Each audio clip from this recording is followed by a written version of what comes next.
welcome to this Connections Team training video. I'm Caleb, I'm the Associate Pastor here at First Baptist Church, and I'm excited to help you see today how you, as part of the Connections Team, can make disciples by nurturing individuals in grace in three specific ways. That's taking the initiative, practicing excellent hospitality, and beginning with the end in mind.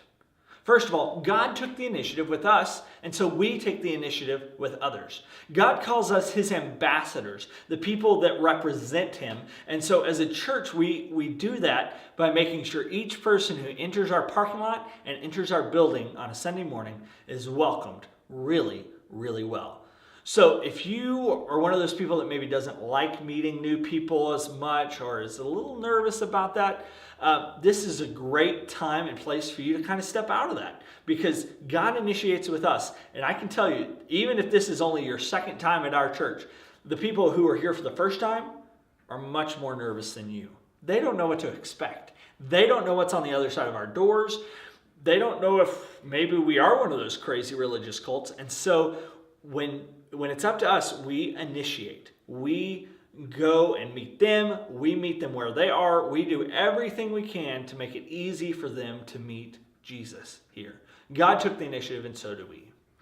How we do that is we practice excellent hospitality. First of all, we greet them. Each person should be waved at as they enter the parking lot. Preferably, every person that drives by our church on a Sunday morning gets waved at by somebody in a vest out on the sidewalk. But for sure, we want to make sure that each time somebody drives in our parking lot, they get a nice, friendly wave, just a big smile. The bigger the motion, the better at that point, unless it's too crazy. But just a big, hey, yeah. That's just so encouraging to be greeted as soon as you enter the parking lot. Secondly, we want to speak to them when they're within 10 feet of their own car. Now, we don't want to be there too soon, because that's kind of weird and awkward. You want to kind of amble up to them as they're getting out of their car. But when they're still 10 feet away from their car, you want to be there saying, hello, my name is Caleb. What's yours? And doing whatever you can to just introduce yourself, and then remembering their names as quickly as you can. Then as you walk with them up out of the parking lot, you're saying, come on with me, let me introduce you to some people and show you around. And so then each time you pass somebody who's on the Connections team with you, you can stop and be like, oh, hey, this is my new friend Richard. This is Jim. He serves here at First Baptist Church on our Connections team. You can just introduce each other that way. Of course, if you introduce them to too many people, that's confusing for them too. It's a little overwhelming. So always try to use your own best judgment and introduce them to a few people maybe, but not too many. So we greet them. Secondly, when practicing excellent hospitality, we direct them.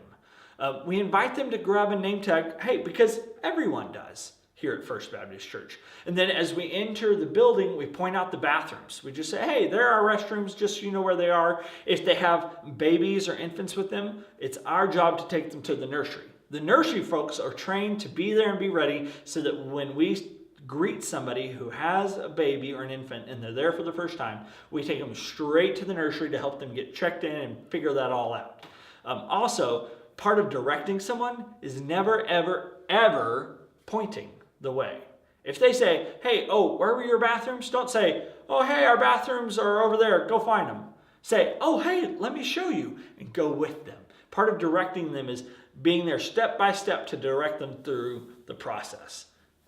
The third part of practicing excellent hospitality is we treat them. We want to make them feel like we went above and beyond in preparing for their arrival. So for us, that means that as they enter and they put on a name tag, they can grab a free book. Be sure to point that out to them. Be like, oh, hey, grab one of these books. We've got plenty. They're really great. A good thing for you to do, if you're on the Connections team, is make sure you've read the book, because it's very hard to recommend something that you haven't actually participated in yourself. And it's a quick, easy read. You'll enjoy it. You'll probably learn something from it. I certainly did. And so then you can recommend it with a clear conscience, and you can make sure they get that. You can also let them know as you're walking with them that if they sign up on their connection card, they'll get a gift in the mail.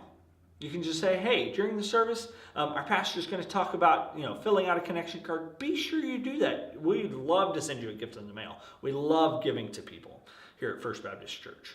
And then if you have time, I'm assuming this is a long walk, maybe they parked at the opposite end of the parking lot from the building, but on this walk, if you have time, let them know, hey, after the service, before our small groups at 11, we have a fellowship time downstairs with coffee and cookies. It's a great time to relax and kind of get an informal view of who we are as a church. And I would love to, help you find your way down there after the service. So just kind of let them know that that's coming up, and then they can look forward to those cookies afterwards. That's a really good thing for kids especially. They really look forward to that. The fourth way that we practice excellent hospitality is we've greeted them, we've directed them, we've treated them, now we seat them. If you can, walk them all the way inside and say, hey, here's a program, help them get a program from the greeter at the door. Now, can I help you find a seat? And take them up. And our general idea for finding a seat for a first-time guest is look for the middle of the middle. So not the middle of a pew, because you don't want to have to scoot them past everybody, but on the inside of the pew, not out by the walls, but closer to the middle aisle, in the middle there, and then not in the front and not in the back, but right in the middle, just so they hopefully are surrounded by people right in the middle of everybody so they can really experience what it means to go to church with other people instead of the way we'd experience church if we were at home watching online, separated from other physical human beings by who knows how many feet. So we can seat them there, and if possible, we seat them next to somebody we know is hospitable and welcoming. Some great examples of this are Susan Wilson and Dima Orchid. Those are the two people I look for whenever I bring in a new family or a new person. I try to take them to sit them by Susan or Dima and I'll introduce them because I know that Susan and Dima will both take the conversation a little further. They'll be friendly. They probably won't say anything rude. They're very, very friendly. So be sure that you're cultivating your own people that you could sit people next to when you bring them in from outside. So God took the initiative, and so do we. We practice excellent hospitality in those four ways: greeting, directing, treating, and seating.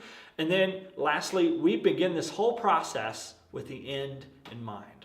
The whole reason we have a connections team is because we want those people to be nurtured in grace and become a disciple of Jesus. We want them to become a follower of Jesus in their day-to-day lives, and a person who not only follows Jesus, but actually obeys Jesus and goes on to make disciples themselves.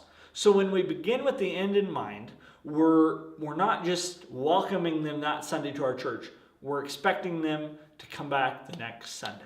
We want to do such a great job in those first few minutes that they come back the next Sunday ready to go. And each time we greet them, we think with the end in mind so that we, as the connections team, can help them get connected to a small group.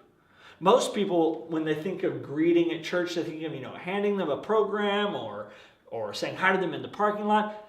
But really, the goal of our whole connections team is to help people become thriving, connected members of First Baptist Church. And that means they need to become part of a small group. So that means you need to be part of a small group, because the best small group to invite them to is probably your own.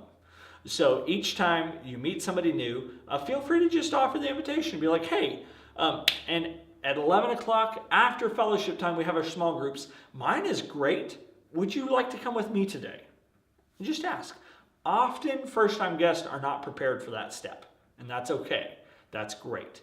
But sometimes they are. And so we always ask, because if they're ready that day, that's great. And if they're not ready that day, well, they know that next time they'll know that they've already had one invitation, and so they can come back the next time prepared to be part of a small group.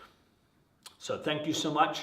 I look forward to working with you as we take the initiative together, as we practice excellent hospitality, make people feel welcome, so that from the very beginning, we have the end in mind of them becoming a disciple who makes disciples by nurturing individuals in grace. Thank you so much.